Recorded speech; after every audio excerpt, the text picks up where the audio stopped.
Supreme court ने कहा चलो चलो आगे चलो. Thus, there is no contradiction as to the fact that right to vote is neither a fundamental right. Namaste ji, namaste. So, right to vote is a legal right / statutory right or a constitutional right. कुछ इस तरह की ही मारपीट इस प्रश्न पे सदा चली है. I will take you to the answer because the answer is, well, it's right here. But यहाँ से हम शुरू करते हैं बातचीत अपनी because we'll have to go through basically a lot of legal history. तो मेरी आपसे हाथ जोड़ के विनती है that you try to watch this lecture till the end to understand the issue and finally get to how you have to mark this answer in any entrance that you're taking, whether it's the UPSC prelims, whether it's judiciary prelims, whether it's any LLB entrance, whether it's LLM entrance, and how to object to the examiner's answer. क्योंकि इतनी legal research mostly कोई करता नहीं, everybody just marks it as a constitutional right and goes away with it. So hang on, UPSC 2017 marked it as a constitutional right. But first and foremost, let us start and then conclusion में करेंगे. That is why I again request you, before you close this video, try to watch it till the end. आपको slow लग रहा हो, just increase the playback speed. It's as simple as that. Save time if that is how you want to watch it. Now, right to vote. So obviously it's a right. अब ये right कहाँ पे है? So if you open the Representation of People Act, Section 62 का नाम ही, section का नाम ही starts with right to vote. So purely as per prima facie, when we look at this, it is a statutory right. Why? Because it is being given to you by a statute act है. लेकिन अब confusion कहाँ से शुरू होती है? That Article 326 says, if you are not disqualified by law, and it gives you certain grounds of disqualification such as corruption, mind, etc., non-residence, and basically it says that if you're not disqualified by law, I'm not quoting the entire article, you are entitled to be registered as a voter if you are 18 plus. Then the question is to do what as a voter? अब photo तो नहीं खिंचवाएंगे, है ना, सिर्फ आधार card पे या voter ID पे बनवा के नहीं छोड़ देंगे जो गंदी वाली जो फोटो खींचती है. Obviously to vote. So some authors of some books, some constitutional books argue that right to vote यहाँ पे Article 326 के तहत दे रखा है. And one Supreme Court judge once upon a time agreed with this, and that is the entire source of confusion. Let's get to that now. ठीक है जी. तो अभी हमने कह दिया कि जी ये स्टैट्यूट भी बोल रहा है और इनडायरेक्टली 326 भी बोल रहा है. We are just going to get an Article 19(1) Clause A as well, 19 Clause 1 Subclause A as well. Now, case law हुआ Union of India versus Association of Democratic Reforms, one of the cardinal case laws, one of the cardinal constitutional law case laws. In 2002, इसमें एक प्रश्न किया गया, whether a voter has the right to get relevant information such as assets, qualification, and involvement in offence for being allocated and informed for judging the suitability of a candidate as a voter. So technically speaking, does a voter has right to information to get to know the candidate? भाई अब जिसके लिए मैं vote दे रहा हूँ उसका पता तो दो मुझे, मेरा at least give me this right. So 19 Clause 1, so Clause A के अंदर the Supreme Court said yes, because the word expression is there under Article 19, where we'll just discuss that as well. So expression के अंदर, when I'm expressing my vote, I have a right to know as well कि मैं अपना expression भी ठीक से तो कर सकूं. सुप्रीम कोर्ट ने कह दिया. कहाँ पे? Union of India versus ADR 2002. During appeal, अब यूनियन ऑफ इंडिया कहती है, अब सरकार है ना, सरकार कह रही है नहीं नहीं नहीं नहीं, अगर हमारे नेता भाइयों के पिछले जेल रिकॉर्ड, क्रिमिनल एंटीसेडेंट्स, इनको हम फंडामेंटल राइट दे देंगे तो फिर हम तो मतलब कभी नेता बन ही नहीं पाएंगे ना, क्योंकि हर किसी का बहुत ज़्यादा डाइसी रिकॉर्ड है, मोस्टली नेताओं का होता है. इन्होंने अपील डाल दी कि नहीं जी नहीं, ये क्या बेकार आपने डिसीजन दे दिया, सॉरी. अपील डालने के टाइम में, जब तक अपील आएगी, सुनवाई होगी, सब काम होगा, they inserted section 33A 33B to representation of people act, effectively nullifying union of India versus ADR कि भैया चलो निकलो, हम बेयर एक्ट ही बदल देते हैं. जिसको देख के तुम चैलेंज कर रहे हो, बेसिकली तुम ये वाली चीज़ चैलेंज कर रहे हो कि लोगों के पास राइट टू इन्फॉर्मेशन है एज ए वोटर, ठीक है जी. अब PUCL वालों ने, या आपका people for union civil liberties के अंदर, इन्होंने चैलेंज कर दिया कि जी क्या चक्कर है. PUCL, ना PUCL के बहुत सारे केस लॉज हैं, so don't get confuse. PUCL versus union of India बहुत सारे हैं, लेकिन 2003 में इन्होंने 2003 का जो केस लॉ है उन्होंने चैलेंज कर दिया कि ये, और चैलेंज की क्या किया कि section 33B representation of people act ultra vires है एंड अल्ट्रा वायर्स कई लोग कहते हैं, some people pronounce it as ultra vires, I believe the vires is the correct pronunciation but any which way whatever it is. And जज साहब said yes ये 33B जो इन्होंने वहाँ पे उस जजमेंट को नलिफाई करने के लिए इंसर्ट किया है to effectively curb your right as a voter to know the candidates, ये गलत है। लेकिन अब यहाँ पे एक छोटी सी मुसीबत आ गई। जस्टिस शाह और धर्म अधिकारी ने कहा जी राइट टू वोट और the right to stand for election, मतलब दोनों ही rights they are statutory rights. लेकिन जस्टिस रेड्डी बोल गए कि ऐसा है जी, ज्योति बासु वर्सेस देवी घोषाल 1982 में right to elect was expressly declared as a statutory right. He referred to this judgment of Jyoti Basu versus Devi Ghoshal and he said, sorry, I do not agree with this. I'm not agreeing that right to elect, in a sense, right to vote, right to elect, ये right to election नहीं है, right to elect मतलब मेरा right to elect you is a statutory right, aka right to vote. He said, sorry, मैं नहीं मानता ये। He said right to vote, if not a fundamental right, is certainly a constitutional right. मुबारक हो। Thanks to, अब ये एक जज हैं by the way, दो जज कुछ और बोल गए, एक जज ने ये कह दिया। और एक्चुअली में अब इनकी इस लाइन की इंटरप्रिटेशन सुप्रीम कोर्ट ने बाद में इंटरप्रेट करके और फाइन ट्यून करी, इसीलिए do not close the lecture. अभी सुन लीजिएगा, ये अभी मामला खत्म नहीं हुआ यहाँ पर, ये एक जज ने एक जजमेंट में कह दिया।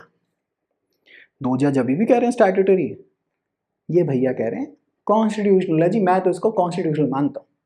एक जज, सुप्रीम कोर्ट ने नहीं कहा, एक जज ने कहा। अब इन्होंने कहा जी जो वर्ड एक्सप्रेशन है 9 क्लॉज 1 क्लॉज ए में, सब क्लॉज ए में, is electors right to have complete information about candidates comes under freedom of expression. Expression जो शब्द है 19 के अंदर, कि मैं अपना I will express my will, so I have to know, right. And therefore he is saying कि भाई ऐसा है, ये तो यहाँ से आपका फ्लो हो रहा है, आर्टिकल 326 में तो दे ही रखा है, दिस इज व्हाट। अब यहाँ से सारी कंफ्यूजन, क्योंकि पूरी मीडिया ने हर जगह आप आर्टिकल पढ़ेंगे, हाँ राइट टू वोट कॉन्स्टिट्यूशनल, हर जगह रिपोर्ट कर दिया, supreme court has declared it, supreme court never declared it like that. Then एक और सेपरेट केस लॉ बना PUCL versus union of India 2004 के अंदर। इसके अंदर ये बात हुई कि जी ऐसा है, right, does the right to vote include right not to vote. Now this case law is known as the NOTA case, जिसके अंदर जिसकी जजमेंट के चक्कर में आपके पास नोटा का ऑप्शन EVM पे दिया जाता है। तो इसकी मैं केस लॉ की साइटेशन आपको मैं बता देता हूँ। इसके अंदर फिर से काम शुरू हुआ कि राइट टू वोट जी ऐसा है, बताएं स्टैट्यूटरी राइट है या कॉन्स्टिट्यूशनल है, क्योंकि पिछली वाली जजमेंट में तो जज भिड़ गए आपस में, ठीक है जी। अच्छा, तो सुप्रीम कोर्ट ने इसी की judgment, basically now there are different orders that came out. So in one of them it said till 1996 court treated right to elect as a statutory right only because it did not have a chance to consider the issue on record. अब थोड़ी सी हम case laws की history में चले थे कि supreme court करता क्या है इस राइट के साथ। ज्योति बासु वर्सेस देवी घोषाल में सुप्रीम कोर्ट ने बड़ा साफ कह दिया right to vote is a statutory right. Ramakant Pandey versus union of India में सुप्रीम कोर्ट ने फिर कह दिया right to vote is a statutory right, simple is that. ये आपका in England also it is not recognized as a civil right, जो कि सही भी बात है। देखिए अगर आप राइट टू वोट को कॉन्स्टिट्यूशनल राइट दे देंगे then can you file a writ petition, बहुत गड़बड़ हो जाएगी अगर आप उसको कॉन्स्टिट्यूशनल की। अगर आप जेल में भी बैठे then file a writ petition की वजह से मेरा कॉन्स्टिट्यूशनल राइट, मुझे वोट करने दो। Union of India versus ADR के अंदर वेयर लॉ इज साइलेंट, एक और ऑब्जर्वेशन आई, article 324 is considered as a reservoir of power and it was held that the elector has right to know, ये article 324 में क्या है, election commissioner, right? So it has the reservoir of power to conduct free and fair elections in the absence of any other detail and if law is silent, and it held elector has a right to know full basically particulars of the candidate that they are voting for. ये judgement के बाद section 33B insert कर दिया गया representation of people act में, जिसको challenge किया PUCL versus union of India 2003 ने, जिसमें जस्टिस रेड्डी साहब बोल गए राइट टू वोट के अंदर जो एक्सप्रेशन ऑफ ओपिनियन है, जो एक्सप्रेशन है that falls under article 19 clause 1 सब क्लॉज ए, मुबारक हो। अब कार्डिनल केस लो आ गया, Kuldip Nayar versus union of India, और फिर वही लड़ाई, हम we are back to square one. Kuldip Nayar versus union of India के अंदर पिटिशनर से आर्ग्यू करा कि जी राइट टू वोट तो कॉन्स्टिट्यूशनल राइट है, इसलिए रिट पिटिशन मेरी है, लगाइए। यूनियन ऑफ इंडिया कह रही थी भाई साहब राइट टू वोट कब से ये कॉन्स्टिट्यूशनल राइट हो गया, आप रिट पिटिशन लगा के आके से गए यहाँ पर। देखिएगा, अब समझिएगा इस बात को। Court said we do not agree, right to vote is a constitutional right. हटाओ। कुलदीप नायर के केस में, मामला 2007 का आई बिलीव केस है, आई एम नॉट मिस्टेकन, ये बोल दिया कि महाराज जाओ, कोई कॉन्स्टिट्यूशनल राइट नहीं है। फिर PUCL versus union of India, जो कि अभी 2004 का केस अभी चल ही रहा है, इनकी जजमेंट 2013 में आई है, ठीक है जी। It said again right to vote is not a constitutional right, और ये कह दिया गया, वो जो जस्टिस रेड्डी ने बोला था ना PUCL versus union of India 2003 के केस में, ये 2004 वाली जजमेंट में, 2003 के केस में जो बोला था, वो ऐसा कहा था कि he drew a fine line between right to vote versus freedom of voting as a species of freedom and expression। वो कह रहा है जस्टिस रेड्डी ने ये नहीं बोला था कि right to vote is a constitutional right, इन्होंने यदि ऐसा है राइट टू वोट में बड़ी फाइन डिस्टिंक्शन लगाई थी, और उन्होंने बाकी दो जजेस के साथ एग्री करा था that is a statutory right, but the right to have freedom of voting comes under the freedom of speech and expression given by 19(1)(a। Supreme court ने ये कह दिया, and Supreme Court said in Kuldeep Nair there is no basis to say that it is a constitutional right। बाप रे बाप।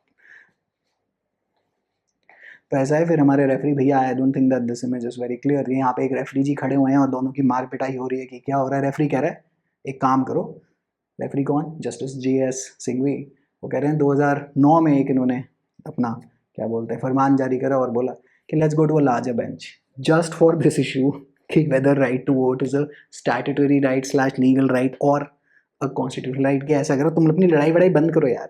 चलते हैं ना 3-4 जैसे कॉन्स्टिट्यूशनल बेंच वगैरह वैसे पूछते हैं जाके, कॉन्स्टिट्यूशनल बेंच से तो आई थिंक नहीं पूछा गया था, बट फिर भी PUCL versus 2004 versus union of India 2004 का जो केस है, द जजमेंट केम आउट 27 सितंबर 2019। ये रिकॉर्ड लिख लीजिए अपने एंड पे, because you will need to use it to cancel out your examiner अगर आपने कभी ऑब्जेक्शन लेनी हो। 2013-12 SCR 283 is the citation. It was writ petition number 161 of 2004. Why am I giving you all this? Just in case if your examiner marks it as a constitutional right. Now we come to the judgment, 2013 की judgment है, the latest one on this issue. इसके बाद in my knowledge no newer judgment has come out. UPSC 2017 in prelims marked it as a constitutional right, but I believe that people must have created an objection and they must have gotten it overturned. The revised, the final answer key no one has. So here we go. In this judgment which came out in 2013, which gave you the option of nota, it said after a careful perusal of the verdicts of this court, I'll just zoom it in. Kuldeep Nair Association for Democratic Reform and People's Union for Civil Liberties, we are of the considered view that Kuldeep Nair does not overrule the other two decisions, rather it only reaffirms what has already been said by the two aforesaid decisions. कौन से two aforesaid? ADR and PUCL के case के बाद कुलदीप नायर जी आए थे। The said paragraphs recognize that the right to vote is a statutory right, and also in People's Union for Civil Liberties, it was held that a fine distinction was drawn between the right to vote and the freedom of voting as a species of freedom of expression. वो कह रहे जी it is not a constitutional right. और वो जो justice Reddy ji ने बात करी थी, वो कह रहे नहीं वो तुम्हें समझ नहीं आई, वो कहना कुछ और चाहते थे, तुम समझे कुछ और। अरे भैया तो फिर साफ इंग्लिश में लिख देते ना, हमारा क्यों सर में दर्द कर रखी। The contention of the petitioners and Kuldeep Nair was that majority view in PUCL was held that right to vote is a constitutional right. Besides that, it is also a facet of fundamental right under Article 19(1)(a) of the Constitution. आपको जैसे मैंने बताया, तो वो ये argue कर रहे थे। सुप्रीम कोर्ट ने कहा चलो आगे चलो। Thus, there is no contradiction as to the fact that right to vote is neither a fundamental right nor a constitutional right, but a pure and simple statutory right. I have just shown you the answer to the question. And आगे भी, no doubt, the right to vote is a statutory right, but is equally vital to recollect that the statutory right is the essence of democracy. So some sense prevailed. I think it was a 3 judge bench. Justice Gogoi was a part of it.